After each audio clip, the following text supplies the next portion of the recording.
It is 8 o'clock in the morning on the single major road connecting three adjoining states of Nasarawa, Benue, and Jos to the Federal Capital Territory, and everything seems normal on the first day of the two-day warning strike called upon by the Nigerian Labour Congress.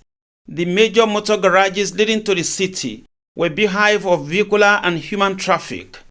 The security personnel stationed at the main entry points, however, were on duty, and they checked through all motorists and passers-by, thereby causing traffic gridlock.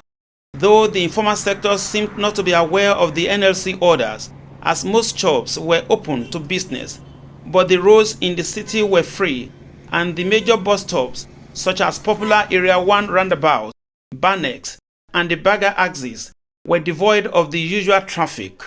Also, the entire three-arm zone was deserted as the main gates leading to some federal ministries in the secretariat were under lock and key.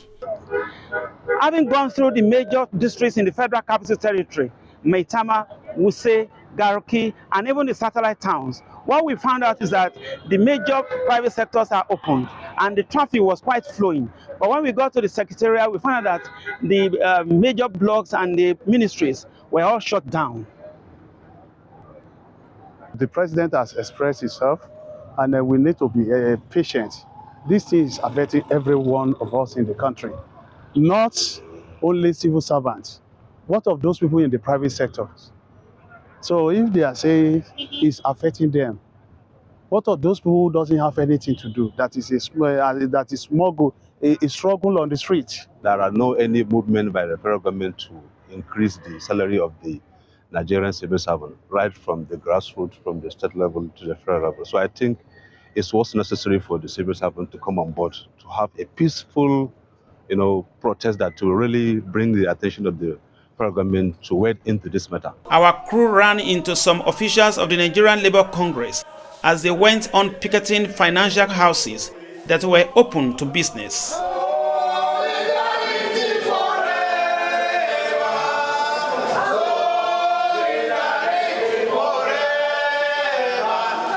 Meanwhile, some social commentators who spoke to our crew are divergent in their views as to the logical reasoning behind the NLC warning strike. The truth is, we know things are not the way they are supposed to be, but this government came in and we are seeing a government that is saying, okay, the ministers were just appointed and they just took out of office. They will not get, there's no hard and fast rule to these things. You have to study to know how to bring us from where we are right now, as far as the economy is concerned, as far as the fuel subsidy is concerned, which is the bane of the whole issue. We did not get there in one day. So these people that have been appointed, they need to actually take a look at what is on ground and look at a lasting solution like the president has promised. And he kept saying that his policies will not make life difficult for Nigerians. But if you must take omelette, I think you will need to break some eggs. That's right. Some persons may be privileged, especially those in government, but to go to rural communities, people are suffering. People are suffering. I'm thinking that the action of Nigerian Labour Congress is not to spite the government, but it is tell the government the stark reality that Nigerians are suffering. That decision will, maybe some cabals, have been holding the country down, the economy down. But are they more powerful than government? That is the question on the lips of many Nigerians. Evidently, the Trade Union Congress TUC in a communique on Monday had hinted their displeasure with the NLC directives and were not part of the strike, given that talks between the government and the labor unions were ongoing.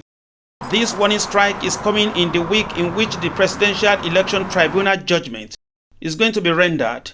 Many onlookers are of the hope that the NLC had taken their decisions not based on politics, but on the basis of what they know to be best for the country. Tell them no work. Adegboyega Arogbodo, LTV News, Abuja.